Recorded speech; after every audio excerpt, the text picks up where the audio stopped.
Hello everyone. आज का ये जो वीडियो है वो क्लास 9th के लिए है। आज इस वीडियो में हम लोग एक नए चैप्टर की शुरुआत कर रहे हैं जो कि है work power and energy.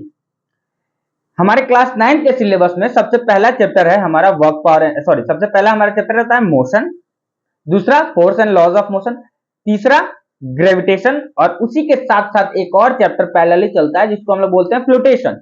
Gravitation के अंदर ही वो आता है फ्लोटेशन, ठीक है, तो वो सेपरेट नहीं है, मतलब उसी का एक पार्ट, ठीक। उसके बाद हमारा वर्क पावर एनर्जी स्टार्ट होता है। वर्क पावर एनर्जी को हम लोग आज स्टार्ट करेंगे, बचे हुए जो रिमेनिंग चैप्टर है उसके वीडियोस आपको मिल जाएंगे। बात करते हैं वर्क पावर एनर्जी पे। देखिए, ये जो चैप्टर है ना, ये थोड़ा इंटरेस्टिंग चैप्टर है क्योंकि लोगों के अकॉर्डिंग वर्क कुछ और होता है, बट फिजिक्स के अकॉर्डिंग वर्क कुछ और होता है। आज के इस वीडियो में हम लोग यही समझेंगे कि इंट्रोडक्शन है इस चैप्टर का, मतलब आज के इस वीडियो में हम लोग बेसिकली करेंगे क्या, इंट्रोडक्शन ऑफ द चैप्टर, क्या है क्या नहीं पढ़ना है इस चैप्टर के अंदर, और basic trigonometry for work power energy. देखिए, बेसिक ट्रिग्नोमेट्री कहने का मतलब क्या होता है, क्लास 10th में हमें ट्रिग्नोमेट्री से पहली बार इंट्रोडक्शन होता है, सीबीएसई में बात करते हो, ठीक है। और इसी ट्रिग्नोमेट्री का कहीं ना कहीं यूज हमें 9th क्लास में हो जाता है वर्क पावर एनर्जी में, क्योंकि वर्क का जो फॉर्मूला होता है ना, वो होता है W equals to F S cos theta, force into displacement into cos theta. अब ये कॉस थीटा आया कहां से, क्या होता है, इन्हीं सारी चीजों को पढ़ने के लिए, इन्हीं सारी चीजों को समझने के लिए हमें ट्रिग्नोमेट्री को बेसिकली समझना पड़ेगा, ठीक है, कि ट्रिग्नोमेट्री होता क्या है। अब एक क्वेश्चन यहां पे लिखा है, why W equals to F S cos theta, तो पहले ट्रिग्नोमेट्री समझते हैं, उसके बाद यहां पे आएंगे कि ये why W equals to F S cos theta क्यों लिखा हुआ है। दूसरा, ये हमारे जो ट्रिग्नोमेट्री जो चैप्टर है, इस चैप्टर में हम सिर्फ उतना ही बात करेंगे जितना हमें फिजिक्स में जरूरत है, पूरा डेप्थ में नहीं जाने वाले हैं, मतलब डेरिवेशन और कुछ नहीं, बस समझने की कोशिश करेंगे ट्रिग्नोमेट्री होता क्या है, बेसिक्स समझेंगे, बेसिक सारा आपको पता चल जाएगा, ठीक है। और कहीं ना कहीं थोड़ा बहुत आपको फॉर्मूला वार्मूला दे दिया जाएगा, ठीक है।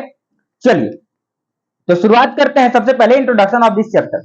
देखिए, वर्क पावर एनर्जी के अंदर बेसिकली तीन पार्ट है, एक पहला है वर्क, दूसरा है पावर, तीसरा है एनर्जी। वर्क पावर एनर्जी, सबसे पहले हमें वर्क से स्टार्ट करना होता है, वर्क पढ़ेंगे तो हमें पावर समझ में आएगा, और पावर पढ़ेंगे तो हमें एनर्जी समझ में आएगा, ठीक है।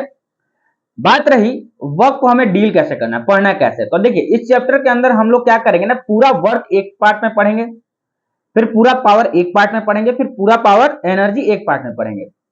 वीडियो का जो लेवल होगा वो बेसिकली सीबीएसई, आईसीएसई और फाउंडेशन लेवल तक को टच करेगा, फाउंडेशन में जितने भी बच्चे हैं उनके लिए आएगा, मतलब इसमें कंजर्वेटिव कोर्स, नॉन कंजर्वेटिव सारी चीजें आएंगी, ऐसा नहीं है कि वो सिर्फ सीबीएसई बोर्ड के लिए या फिर आईसीएसई के लिए, बोर्ड के लिए नहीं, आप फाउंडेशन के भी क्वेश्चन को सॉल्व करते हैं, इसमें फाउंडेशन के भी क्वेश्चन होंगे। पहली बात, आज हम इंट्रोडक्शन करते हैं वर्क पावर एनर्जी, कैसे समझते हैं कि वर्क होता क्या है। देखिए, हमारे फिजिक्स में, हमारे डेली लाइफ में वर्क किसको कहते हैं, बोलते हैं अगर हम खाना खा रहे हैं तो वो भी हमारे लिए एक काम है, चल रहे हैं तो वो भी एक काम है, सोए हुए तो वो भी एक काम है, ठीक है।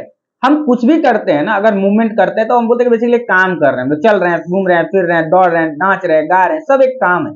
बट फिजिक्स इन सारी चीजों को काम नहीं मानता है, फिजिक्स के अकॉर्डिंग काम थोड़ा अलग है, मतलब वर्क जो हम लोग कर रहे हैं काम, वो थोड़ा अलग होता है। उस पर हम लोग आएंगे कि फिजिक्स के अकॉर्डिंग वर्क क्या होता है। उससे पहले हम लोग इंट्रोडक्शन करते हैं अपना सबसे पहले ट्रिग्नोमेट्री का, ठीक है। तो चलिए शुरुआत करते हैं ट्रिग्नोमेट्री से आज। ट्रिग्नोमेट्री, देखिए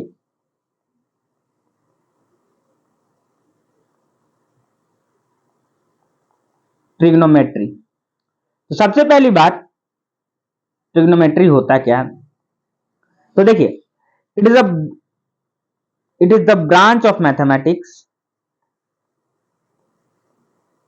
it is the branch of mathematics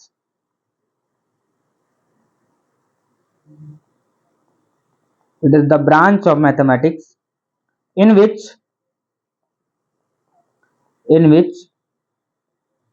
we study about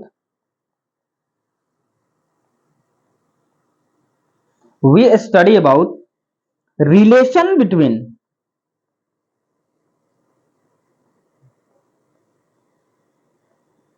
relation between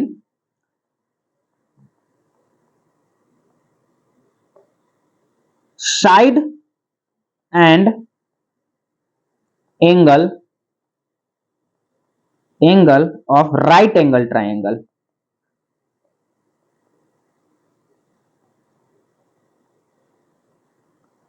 पहला कंडीशन ट्रिग्नोमेट्री पढ़ने का, सबसे पहला, this is only valid for right angle triangle. Right angle triangle जैसे पाइथागोरस थ्योरम वैलिड होता है ना, बेसिकली एक एंगल 90 डिग्री होना चाहिए, राइट एंगल ट्राइंगल होना चाहिए, ठीक है।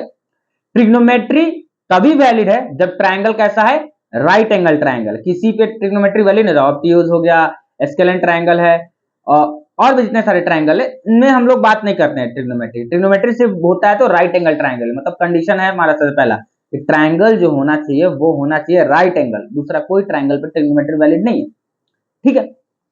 चलिए अब ट्रिग्नोमेट्री वर्ड जो है ना, ये जो ट्रिग्नोमेट्री है ये ग्रीक वर्ड से मिलकर बना है। ये जो ट्रिग्नोमेट्री है,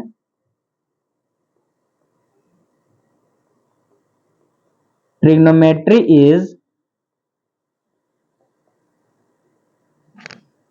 derived from ग्रीक वर्ड, ठीक है। वो ग्रीक वर्ड कौन सा है, तो ग्रीक वर्ड जो है वो है ट्राइगोनमेट्रॉन। ये है ट्राइगोनमेट्रॉन,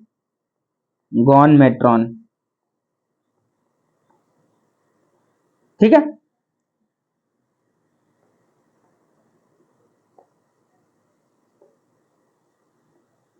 चलिए इसको यहां पे लिख देते हैं,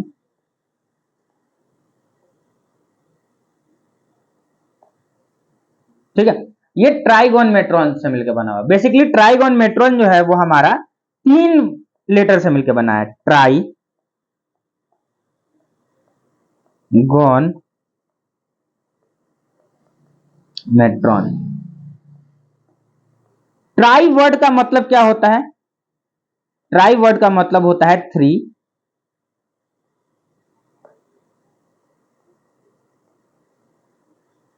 गॉन का मतलब होता है साइड, और मेट्रॉन का मतलब होता है मेजर,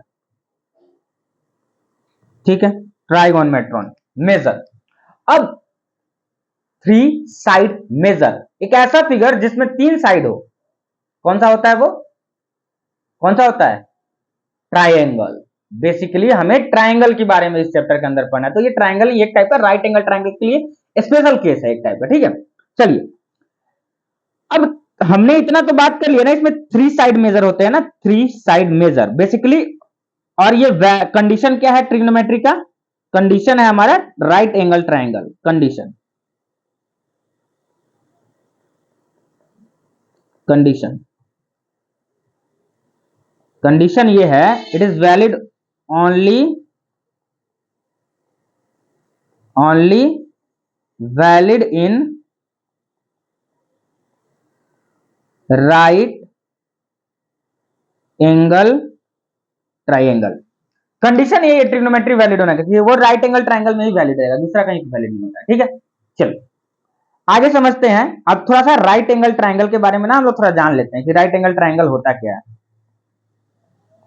चलिए यहां पे लिखते हैं right angle triangle.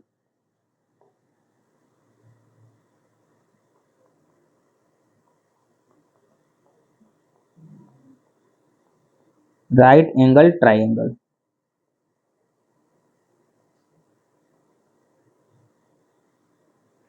Right angle triangle, ठीक है।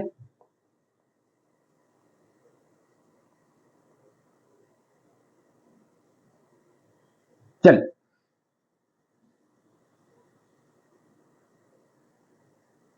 राइट एंगल ट्राइंगल, तो राइट एंगल ट्राइंगल में क्या होता है, सबसे पहले एक दो कुछ पॉइंट्स लिखते हैं राइट एंगल ट्राइंगल के बारे में। तो a triangle having one angle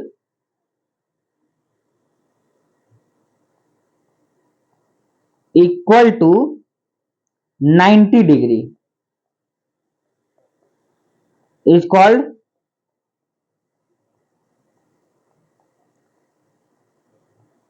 right angle triangle, ठीक है।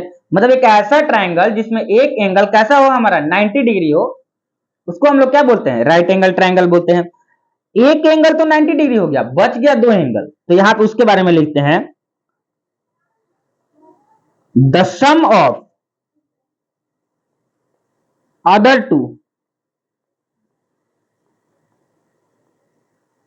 Acute angle,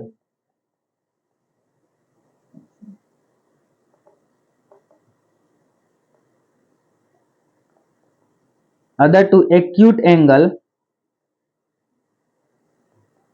is the acute angle लिखे कहने का मतलब क्या है? acute angle कहने का मतलब हुआ less than 90 degree, less than 90 degree और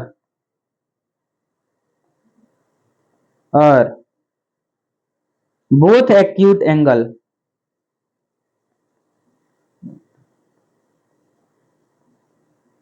आर कॉम्प्लीमेंट्री।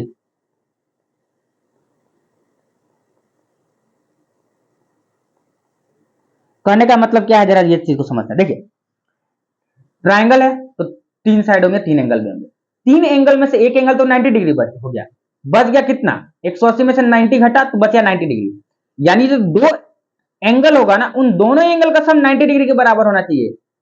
और एक एंगल अगर 90 डिग्री हो गया, दो एंगल अगर 90 90 180 डिग्री हो गया, इसका मतलब थर्ड एंगल बना नहीं 0 डिग्री, जो कि पॉसिबल नहीं है। तीन एंगल मिला के क्या होना चाहिए? राइट एंगल ट्राइंगल होना चाहिए। तो मतलब बेसिकली एक एंगल 90 डिग्री है और बचे हुए दो एंगल जो है ना, उन दोनों का सम 90 के बराबर होना चाहिए। और वो दोनों 90 से कम ही होंगे तो एक्यूट होंगे, 90 से कम हुए तो वो एक्यूट एंगल कहलाया। चलिए अब कॉम्प्लीमेंट्री का मतलब दोनों का सम सम 90 डिग्री होना चाहिए, ठीक है। अब इसमें एक चीज को समझते हैं, और क्या कह रहा है? द लॉन्गेस्ट साइड,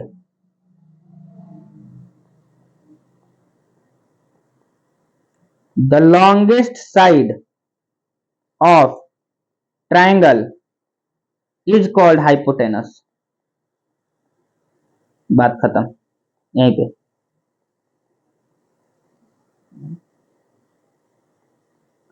फिर राइट एंगल ट्राइंगल का जो सबसे लॉन्गेस्ट साइड है ना, वो हाइपोटेनस है, वो फिक्स है।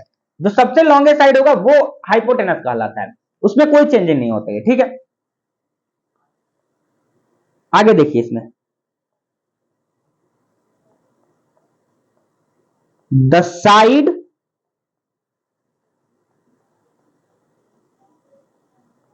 Side opposite to given angle is perpendicular, और दूसरा द रेस्ट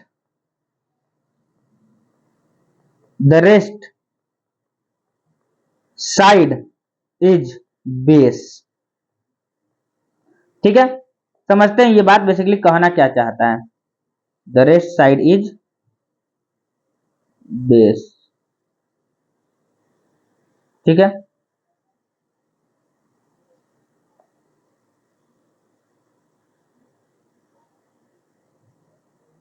दूसरा यहां देखिए, the longest side of triangle is called hypotenuse, ठीक है। इस बात को हम लोग ध्यान देंगे अच्छे से कि सबसे लॉन्गेस्ट साइड जो होगा ना, वो क्या कहलाता है? हाइपोटेनस कहलाएगा।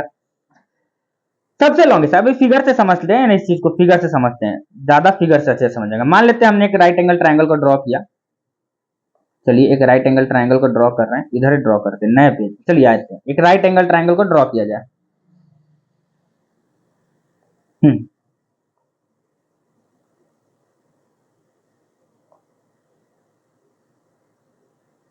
ठीक है, इस ट्राइंगल का नाम दे दिया जाए कुछ। इस ट्राइंगल का नाम देते हैं ए बी सी। ये तो 90 डिग्री है, फिक्स्ड है। ये हो गया हमारा 90 डिग्री। अब क्या बोल रहा है कि लॉन्गेस्ट साइड, देखिए सबसे लॉन्गेस्ट साइड ये क्या कहलाया? हाइपोटेनस।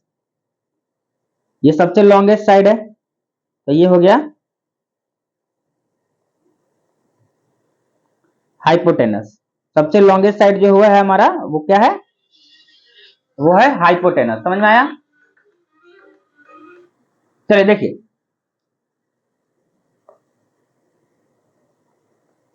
अगला चीज देखिए, लॉन्गेस्ट साइड हो गया हमारा, ये हो गया।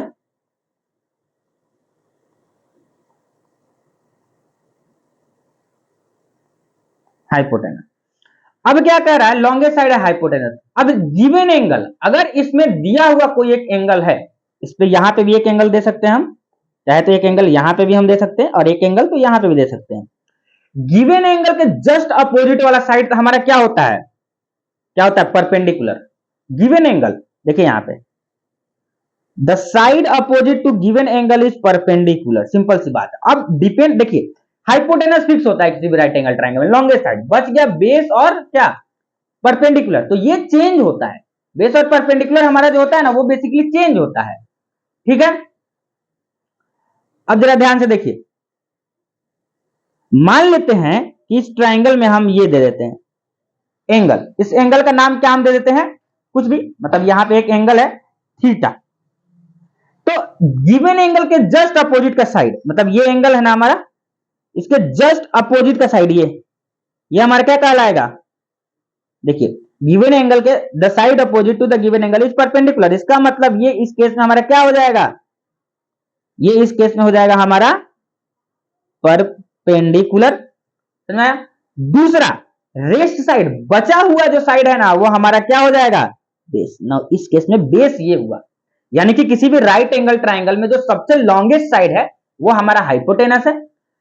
गिवन एंगल, जो क्वेश्चन में जो एंगल दिया हुआ है, या फिर राइट एंगल ट्रायंगल में जो एंगल दिया हुआ है ना, अगर मैं एंगल अभी चेंज कर बताता हूं, अगर जो एंगल दिया ना उसके जस्ट अपोजिट का साइड, यहां पे एंगल दिया हमारे पास ये वाला, इसके जस्ट अपोजिट का साइड ये हुआ, तो ये हमारा परपेंडिकुलर हुआ। अगर एंगल यहां देता तो इसके जस्ट अपोजिट साइड परपेंडिकुलर ये हो जाता।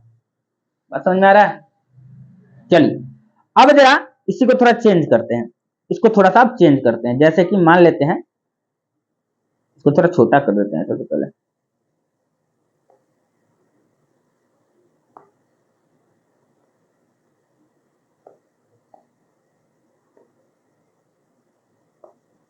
ठीक है। अब चलिए यहां पे देखते हैं, एक ट्रायंगल ऐसे भी बना लेते हैं, ऐसे थोड़ा सा चेंज करते हैं अब हम ट्रायंगल को,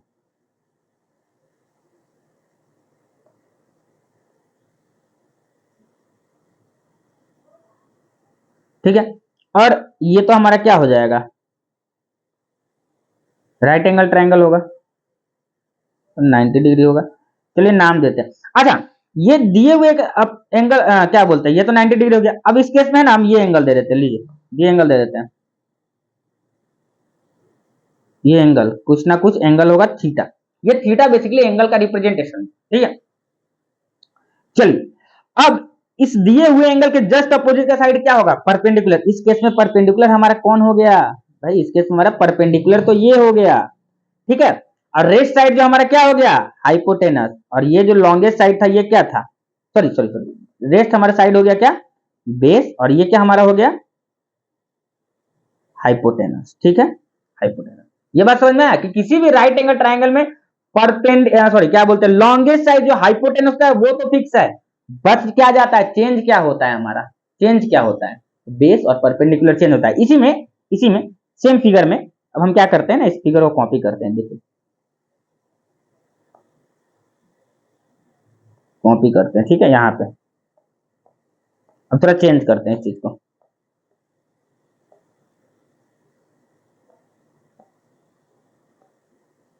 चलिए देखिए, इसमें अगर एंगल यहां पे था ना, तो अगर हम इस केस में एंगल यहां पे दे दें, ये अगर एंगल थीटा हो जाए, तो अगर यहां पे एंगल देंगे तो दिए हुए एंगल के जस्ट अपोजिट का साइड ये हमारा क्या कहला जाएगा, परपेंडिकुलर। सॉरी, दिए हुए एंगल के जस्ट अपोजिट साइड हमारा क्या कहलाएगा, परपेंडिकुलर, ठीक है। दूसरा सबसे लॉन्गेस्ट साइड जो होगा हमारा हाइपोटेनस होगा, बच जाएगा साइड जो हमारा बेस होगा। देखिए इस दोनों फिगर के अंदर देखें, दोनों फिगर के अंदर हम क्लियरली गौर करें तो फिगर तो लगभग लगभग सेम है, बट ऊपर वाले फिगर में यहाँ पे जो क्या है वो परपेंडिकुलर है, और नीचे वाले फिगर में यहाँ पे क्या है, बेस है। तो base and perpendicular are interchangeable. कहने का मतलब क्या होता है कि बेस और परपेंडिकुलर चेंज हो सकता है। दूसरा चीज, बट वो डिपेंड किस चीज पे करता है, दिए हुए एंगल के ऊपर कि क्या एंगल दिया हुआ है, ठीक है। अब हम लोग थोड़ा सा रेशियो की बात करते हैं। बेसिकली ये डील किससे से करता है, देखिए ये एंगल है ना, ये एक एंगल है, ये एक एंगल है, ये एक एंगल है, ये साइड है, ये साइड है, ये साइड है। तो बेसिकली 3 एंगल हुए इसके अंदर और 3 साइड हुए, तो टोटल 3 एंगल 3 साइड। अब ट्रिग्नोमेट्री इन्हीं तीन एंगल और इन्हीं तीन साइड के बीच के रिलेशन को हमें बताता है। जरा ध्यान से देखते हैं, चलिए आगे की तरफ। अब ट्रिग्नोमेट्रिक रेशियो पे आते हैं। ट्रिग्नोमेट्रिक रेशियो, इसको हम टी रेशियो भी बोलते हैं। यह है हमारा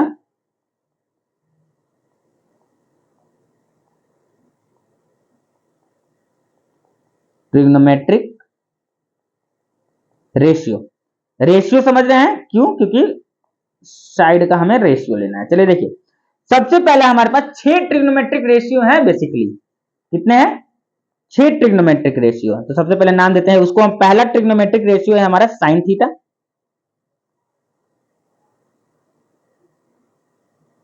दूसरा है कॉस थीटा, तीसरा है हमारा टैन थीटा, चौथा है हमारा कॉसेक थीटा,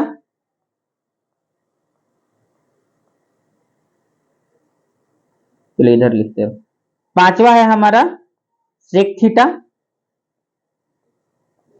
और छठा है हमारा कॉट थीटा। क्या है हमारा? Cot theta. चलिए देखिए, अब साइन थीटा ये क्या रिप्रेजेंट करता है, इस चीज को जरा समझते हैं। साइन थीटा जो होता है हमारा, वो बेसिकली ये बताता है, देखिए साइन थीटा होता है हमारा, इसको कलर चेंज करते हैं, परपेंडिकुलर डिवाइडेड बाई हाइपोटेनस। मतलब किसी भी राइट एंगल ट्राइंगल के अंदर ना परपेंडिकुलर और हाइपोटेनस का जो रेशियो होगा ना, उस रेशियो को हम लोग साइन थीटा के नाम से जानेंगे। ये बात समझ में आया? दूसरा कॉस थीटा क्या होता है? राइट एंगल ट्राइंगल क्या जो बेस और हाइपोटेनस है ना। और टैन थीटा होता है परपेंडिकुलर डिवाइडेड बाय हाइपोटेनस। अब मैं इसका ट्रिक समझाऊंगा कि याद कैसे करना है। इतना याद बेसिकली हमको याद करने का तरीका भी मैं समझाऊंगा, एक बड़ा फेमस ट्रिक है। ठीक है, ये होता है hypotenuse by perpendicular. Sec theta होता है हाइपोटेनस डिवाइडेड बाई बेस, और कॉट थीटा होता है बेस डिवाइडेड बाई परपेंडिकुलर। अगर मैं कहूं कि आपको इन सारे में किसी को याद करने की जरूरत नहीं है, बस दो याद कर लो। क्या कर लो? दो याद कर लो। दो याद करने के बाद आपका सारा याद हो जाएगा। कैसे? जरा इस चीज को समझते हैं। साइन थीटा अगर आपने याद कर लिया, साइन थीटा का जो वैल्यू है, मतलब परपेंडिकुलर बाई हाइपोटेनस अगर आप सिर्फ याद कर लेते हैं, और एक और चीज याद कर लेते हैं, कॉस थीटा। ठीक है, साइन थीटा और कॉस थीटा अगर याद कर लेते तो यहां पे एक फॉर्मूला हम आपको ट्रिक के तौर पर बता देते हैं। Sine theta divided by cos theta, वो आपको टैन थीटा देता है। समझा?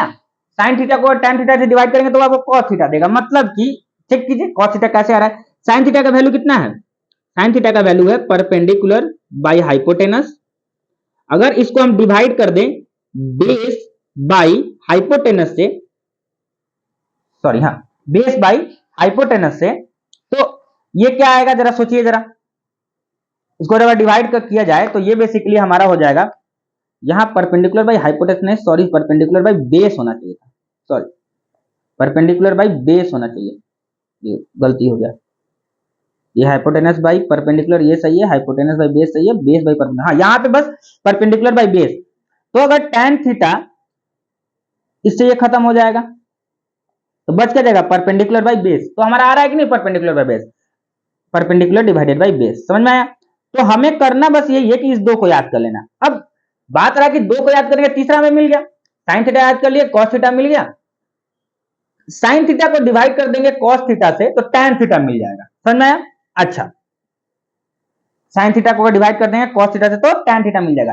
एक और काम करते हैं, अगर हम एक काम करते हैं, इसमें जो हमारा साइन थीटा है इसका रेसिप्रोकल कर दे रहे हैं, यानी कि साइन थीटा का जो हमारा रेसिप्रोकल होगा,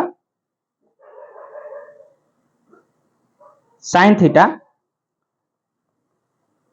का जो रेसिप्रोकल होगा वो हो जाएगा कॉसेक थीटा। देखिए करके रेसिप्रोकल उल्टा कर देना है। साइन थीटा हमारा क्या है? देखिए यहां ध्यान से, साइन थीटा हमारा क्या है? Perpendicular by hypotenuse. तो इसका जस्ट रेसिप्रोकल ये क्या है? Hypotenuse by perpendicular. Cos theta का जो रेसिप्रोकल होगा हमारे पास, कॉस थीटा का जो रेसिप्रोकल होगा वो होगा हमारा कौन सा, सेक थीटा। देखिए cos theta base by hypotenuse है, तो यहां हाइपोटेनस बाई बेस, तो ये हो जाएगा कॉस थीटा का हमारा रेसिप्रोकल हो जाएगा कौन सा, सेक थीटा, सेक थीटा। अच्छा, tan थीटा का जो हमारा रेसिप्रोकल होता है ना वो होता है कॉट थीटा, ये हो जाएगा हमारा कॉट थीटा। समझ में आया?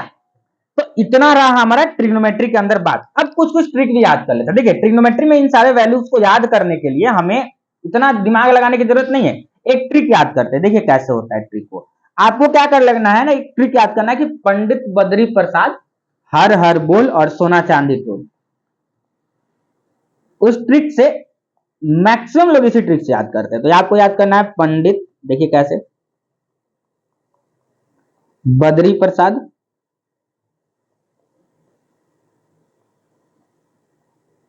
ऐसे, हर हर बोल सोना चांदी तोल। और अब 1 मिनट के अंदर आप पूरा ट्रिग्नोमेट्रिक रेशियो जो था वो लिख सकते हो। कैसे, जरा ध्यान से देखो।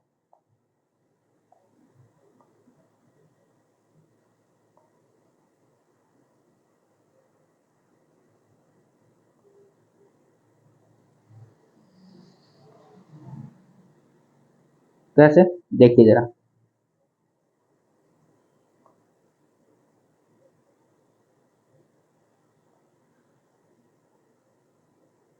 चलिए पंडित बद्री प्रसाद में सिर्फ इसको लेना किसको है, जरा ध्यान से देखिए, पी है यहाँ पे, तो इसके P by H, perpendicular divided by hypotenuse क्या देता है, साइन थीटा, ऐसे sine theta, base divided by hypotenuse cos theta, perpendicular divided by base, perpendicular divided by base tan theta.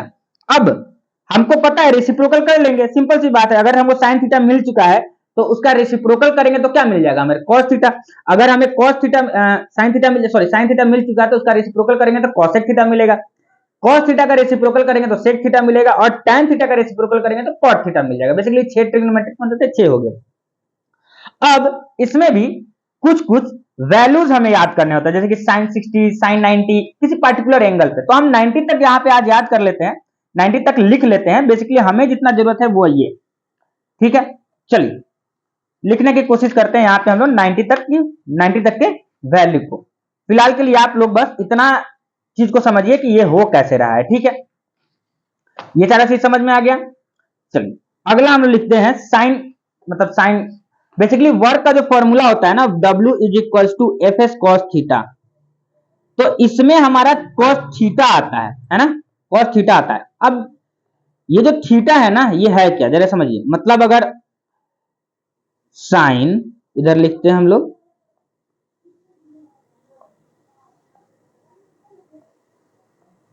Sign 0 degree, 30 degree, 45 degree, 60 degree, 90 degree, ठीक है।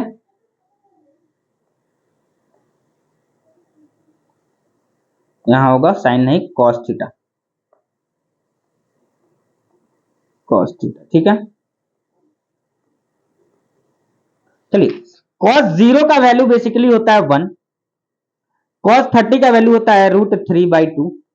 ये value fix है, आपको इतना दिमाग लगाने की जरूरत नहीं है, बस याद कर लीजिए। इसमें 10th क्लास में भी इसका प्रूफ नहीं है, कैसे होता है प्रूफ कर सकते हैं, बट जरूरत नहीं है इस चीज को प्रूफ करने के लिए। ये होगा 1/√2, ये होता है 1/2 और ये होता है 0, ठीक है, ये होता है 0। अब जरा ध्यान से लगाइए, ध्यान लगाइए, W is equal to F S cos theta, F S cos theta, cos theta. अगर इस सारे वैल्यू में अगर फोर्स का वैल्यू मान लेते हैं 10 डाल देते हैं, कुछ भी डाल देते हैं, मान लेते हैं कुछ भी डाल देते हैं, 10 डाल देते हैं, डिस्प्लेसमेंट का वैल्यू 20 डाल देते हैं, और कॉस थीटा की जगह हम 90 डाल देते हैं, कॉस 90 डाल देते हैं, कॉस 90 डिग्री डाल देते हैं, तो ये कितना हो जाएगा, W is equal to 200 into cos 90 का वैल्यू कितना होता है 0, 200 इंटू 0 यानी 0, वर्क वैल्यू आ गया 0। वाह, ये क्या हो गया, वर्क का वैल्यू 0 आ गया, इसका मतलब क्या है, कुछ वर्क ही नहीं हुआ। बट ये ऐसा केस, ये कब का केस है, बेसिकली फिजिक्स में, मैंने वही बताया था ना स्टार्टिंग में, फिजिक्स में वर्क का डेफिनेशन थोड़ा अलग है। फिजिक्स के लिए हर चीज वर्क नहीं हो सकता, खाना खाना वर्क नहीं हो सकता है ना। फिजिक्स में अगर एक कूली अपने माथा के ऊपर कुछ लोड लेके चले, मतलब खड़ा हो जाए, ठीक है, तो उस केस में वो 0 वर्क कर रहा है। बट हमारे अकॉर्डिंग उसकी, वो तो वर्क कर रहा है ना, वो थक तो रहा है ना।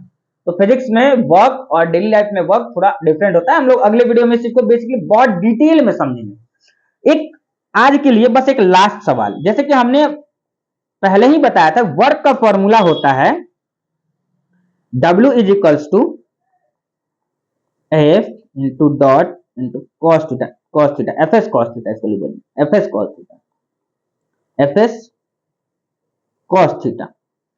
मेरा एक सिंपल सा सवाल है कि ये जो फॉर्मूला है ना F S cos theta, work के फॉर्मूला में ये कॉस थीटा ही क्यों आया?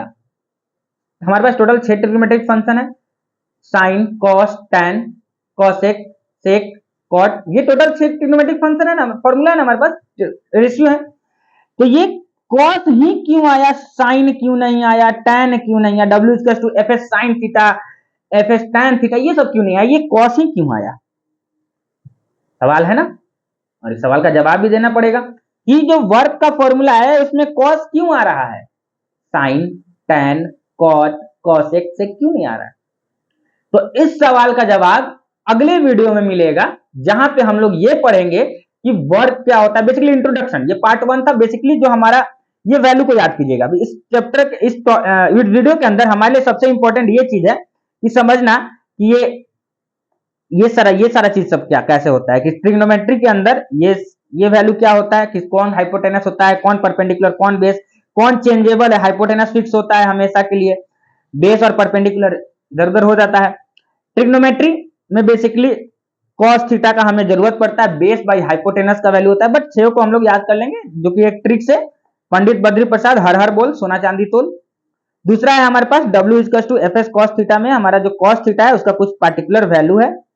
इस पार्टिकुलर वैल्यू में, हाँ, अगर हमें किसी क्वेश्चन में अगर 225 डिग्री पूछ रहा है ना, तो वो क्वेश्चन जहां कराऊंगा तो वहां 225 का वैल्यू आपको दे दूंगा, ऐसे टेंशन ले, बस इतना याद रखिए। हाँ, एक दो वैल्यू अभी मैंने बताया 180, उस पर मैं बाद में बात करूंगा कि 180 पे क्या होता है, ठीक है। तो हमारे लिए आज के वीडियो का मोस्ट इंपॉर्टेंट पार्ट है ये वाला, इस बात को याद करिए, क्योंकि वो क्वेश्चंस में आगे कर दे कि दोनों दो वर्क लग रहा है और फोर्स और डिस्प्लेसमेंट के बीच का एंगल है 60 डिग्री, तो मुझे साइन कॉस 60 का वैल्यू मालूम होना चाहिए ना, कितना होता है 1/2, सिंपल सी बात। इसीलिए ये वैल्यू याद रखना हमारे लिए बहुत इंपॉर्टेंट है। बात क्लियर हुआ? तो आज के वीडियो में इतना ही। पार्ट 2 में हम लोग ये पढ़ेंगे कि वर्क क्या होता है, बेसिक वर्क के बारे में बात, और work is equal to F S cos theta क्यों होता है, और फॉर्मूला जो है वो क्यों आया, इसके बारे में बात करेंगे। Thank you so much.